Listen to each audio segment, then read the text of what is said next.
একমাত্র আল্লাহ ছাড়া এই পৃথিবীতে এবং পরকালে আমাদের আপন বলে কেউ নাই। বাকি সবাই সবার স্বার্থের জন্য আছে। মানুষ মানুষের অবস্থানকেই মূল্যায়ন করে। আমরা মারা গেলে পরে 40 দিন তারা আমাদেরকে মনে রাখবে কিনা সন্দেহ আছে। বিশ্বাস করছেন না?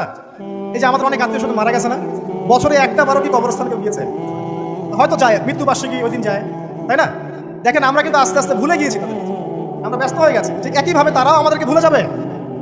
এই জন্যই আমি বারবার আপনাদেরকে মনে করি একটা কথা, আমার জীবন থেকে উপলব্ধি করি একটা কথা, যে একমাত্র আল্লাহ ছাড়া এই পৃথিবীতে এবং পরকালে আমাদের আপন বলে কেউ নাই। বাকি সবাই সবার স্বার্থের জন্য আছে। মানুষ মানুষের অবস্থানকেই মূল্যায়ন করে। মানুষ মানুষের অবস্থানকেই মূল্যায়ন করে। আল্লাহ রাব্বুল আলামিন আপনার ভিতরটাকে ভালোবাসেন। দেখেন আপনি যখন নামাজ পড়েন নাই, আল্লাহ পাক কিন্তু আপনাকে ধ্বংস করে দেন নাই। আল্লাহ পরম করুণাময় আপনাকে হেদায়েত দিয়ে নামাজি বানিয়ে দিয়েছেন। জীবনে অনেক পাপ করেছেন, ইনস্ট্যান্ট আল্লাহ পাক শাস্তি দিতে পারতেন, আল্লাহ পাক দেন নাই।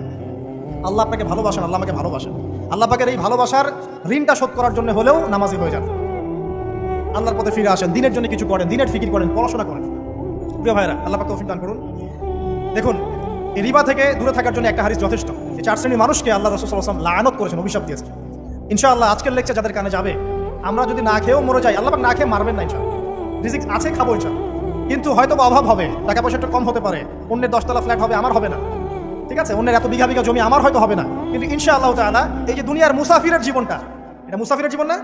মুসাফিরের জীবনটা কেটেই যাবে ইনশাআল্লাহ। কাটবে না? যে কোনো ভাবে কেটে তো যাবেই ইনশাআল্লাহ। এই যে পরকালের জীবনটা একটা চেতনার শক্তি, জানেন? দুনিয়াতে যত বাধা বিপত্তি আসুক, গাল মন্দ খান, গিবত তহমত খান, কষ্ট হোক, নির্যাতন হোক, একটা বিষয় মনের মধ্যে শান্তি দেয়। কি শান্তি? যে এই দুনিয়ার জীবনটা তো আর চিরস্থায়ী নয়, এটা তো আর সারা জীবন থাকবে না। ইনশাআল্লাহ এই অবস্থা আস্তে আস্তে পরিবর্তন হয়ে যাবে। ফাইন্না মা'আল উসরি ইউসরা। পরকালে ইনশাআল্লাহ পাবো, দুনিয়াতে না পেলে কি হয়েছে, পরকালে পাবো ইনশাআল্লাহ। যুবক ভাই, এসব জেনা ছেড়ে দেন, আল্লাহ রাব্বুল আলামিন আপনার জন্য হুর রেখেছেন জান্নাত, ইনশাআল্লাহ পাবেন ইনশাআল্লাহ। এটা ছেড়ে দেন, সুদ ছেড়ে দেন, আল্লাহ পাক আপনার জন্য হাউজে কাউসার রাখছেন ইনশাআল্লাহ। ঠিক আছে? অন্যায় পাপ ছেড়ে দেন, আল্লাহ রাব্বুল আলামিন আপনার জন্য জান্নাত রেডি করে রাখছেন ইনশাআল্লাহ। এই দুনিয়ার জীবনটা ধোঁকা, একটা ছোট্ট জীবন, পুরা ধোঁকা, কিছু নাই এর মধ্যে। আমার কথা শোনেন, এই দুনিয়ার জীবনে কিছুই নাই। চারপাশে অনেক কিছু মনে হবে, আপনার বাড়ি আছে, গাড়ি আছে, স্ট্যাটাস আছে, টাকা পয়সা, প্রতিপত্তি সব আছে। আদতে আপনি একা, আদতে আপনাকে একাই কবরে যাওয়া লাগবে, একাই আল্লাহর সাথে হিসাব নিকাশ দিতে হবে। কেউ নাই সাথে, আমার সাথে কেউ নাই। কিন্তু আপনি মনে করছেন যে সেলিব্রিটিজম বড়, আমি পলিটিক্যাল নেতা হয়েছি, আমাকে সবাই চেনে, আমি ইকোনমিক সেক্টরে লিড দেই, রাষ্ট্রকে লিড দেই, আমি ধর্মতাত্ত্বিক ক্ষেত্রে লিড দেই, আমাকে দেখলে মানুষ বাহবা দেয়, ইত্যাদি ইত্যাদি। দিন শেষে আমি একা, আপনিও একাই। আমাকেও একাই যেতে হবে, আপনাকেও একাই যেতে হবে।